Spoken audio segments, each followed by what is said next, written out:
Welcome back to Life Lessons. I'm Nate Eaton here with Con Mahoney. I interviewed Con before Christmas and didn't find out until after the interview that, Con, you're 94?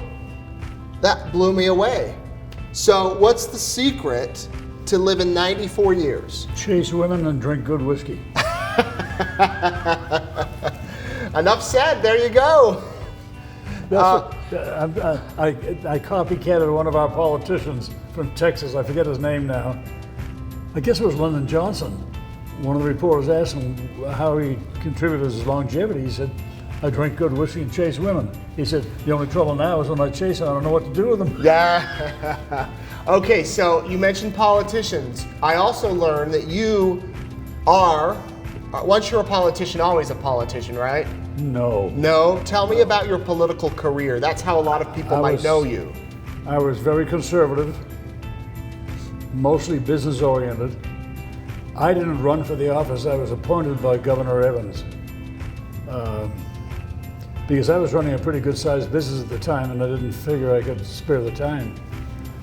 But I went over there for 2 years and then I wound up being there 8 years.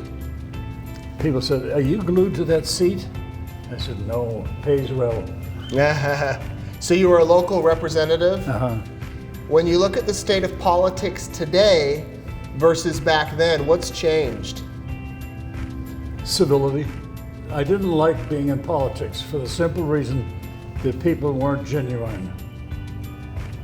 They'd say one thing to one group, opposite thing to another group. I kept saying, how do you change your mind that quick? You're either a conservative or a liberal. You ought to stand by those principles. That's lost anymore. Look at the fight we're having now in Washington. Yeah. I want you to bleep me. I said the only thing they pass back there is gas. A lot of people would agree with you there. So tell me, Con, we talked last time about the holidays. It was the holiday time, but I didn't get to ask you much about lessons you've learned just overall in your 9 decades plus of life. Run fast. Yeah? How do you do that in your chair? I got a motor. Yeah, there you go. Any advice that you would want to share with our audience about living a good life, having a good life?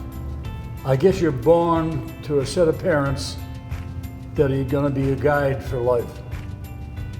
Some people follow that advice, some people don't.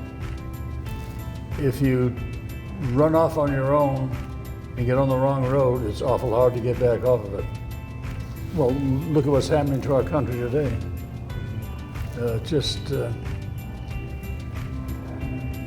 The trouble with our politics today is nobody wants to be civil to the next party. The reason I got appointed is the local representative then was a long-time school teacher here. And the day the session started, which is usually in January, on the 10th of January, he didn't get the appointments he wanted to the committee, so he quit the first day. So one of the people I knew here from the Chamber of Commerce, I was president of the Chamber of Commerce here for quite a while, called me up and said, hey, we got to give the governor 3 names to fill that vacancy. Can we put you in? I said, well, I'd rather not. I said, I'm running a good-sized business and I'm not sure I can get away that. They said, well, we'll put you in. You're running against 2 other good people, so you probably won't get it. So 3 weeks went by and my girl come running in the office and said, Con, the governor's on the phone, he wants to talk to you. And I said, well, put it on. So I talked to him and he knew me from the Chamber of Commerce because I was very active in business all my life. And I said, you know, Governor, I'm not of the persuasion in eastern Idaho. I'm not LDS. If that makes a difference, you ought to know that now. And he said, no, we need some business brains over there. So he said, I have good news for you. I said, oh, here it comes. He said, I'm going to appoint you. I said, how do you refuse the governor? Yeah. So that's how it happened.